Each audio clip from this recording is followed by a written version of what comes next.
Hello all, we would just love to make an announcement today in response to the coronavirus that's been unfolding very rapidly before us here across the world, and very much so of the government announcements of the last few days. It really is an unfolding impact upon us that's been changing from day to day.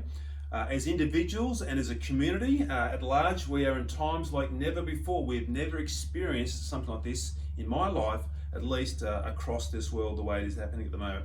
Stresses and strains upon our community are in varying capacities, which is driving us to much fear and anxiety right throughout our communities today, which is distressing to see this take place. The government, though, is working really hard to best manage this outbreak along with our health authorities, and we really do thank God for the common grace that He provides and wisdom that He provides for both the governing authorities and health departments as they seek to restrain and hold back this virus outbreak as best as we can. So, how do we respond to this virus as Christians, and how do we respond to this virus in the communities that we live in as well? Firstly, we trust God in all occasions and in all circumstances. We absolutely believe that God, is in control and that His will be done and worked out for His glory and our good. The coronavirus holds no fear for us. Nothing can happen to us outside of God's will. That is a great comfort for us as we trust and believe in a sovereign God who loves us so very, very much. Secondly, though, we also want to respond in a loving and caring way towards our community to further reduce the outbreak of this coronavirus. So we've made a decision here, a decision to cease our Sunday morning gatherings. After consultation today with many pastors around Australia and also with the eldership of the church, we've made a decision today knowing that our public gatherings could possibly be a place or a source for this virus to continue to grow. So we've made a decision to cease those gatherings.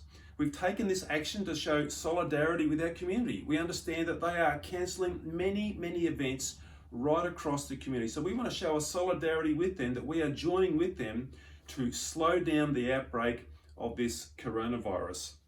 Now, of course, this decision causes us much disruption as we seek to grow believers and disciples in Jesus through our larger corporate Sunday gatherings by hearing God's word.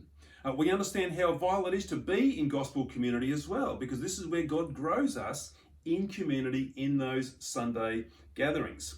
So we're putting in place an ability for us to keep growing in the gospel by hearing God's word through other ways and other methods. We'll be setting up a media channel where God's word can be heard via the internet. And on that channel, we'll be uploading each week gospel truth, our gospel talks, and we'll be encouraging you to gather together as smaller groups.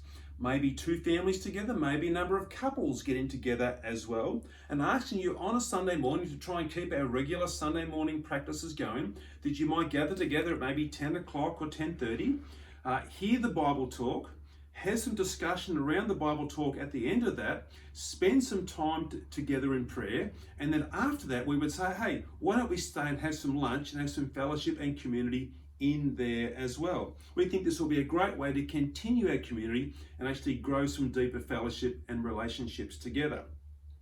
We'll be encouraging that, and there'll be more information to come out in the following days on how we will set that up in the oncoming weeks, but it'll be starting this coming Sunday. At the same time, our other small groups like Exchange Youth and our Connect and Grow groups will continue to remain the same as per usual, but we will keep monitoring that with further progress as the government maybe releases more information about how we can gather as smaller groups.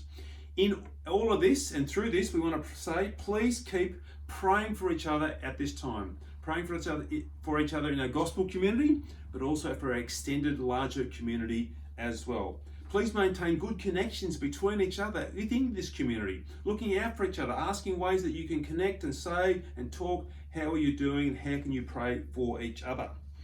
God can use this, and I believe will use this to be a mighty time to see the gospel do great things in our own hearts and lives, and also the extended community where we live.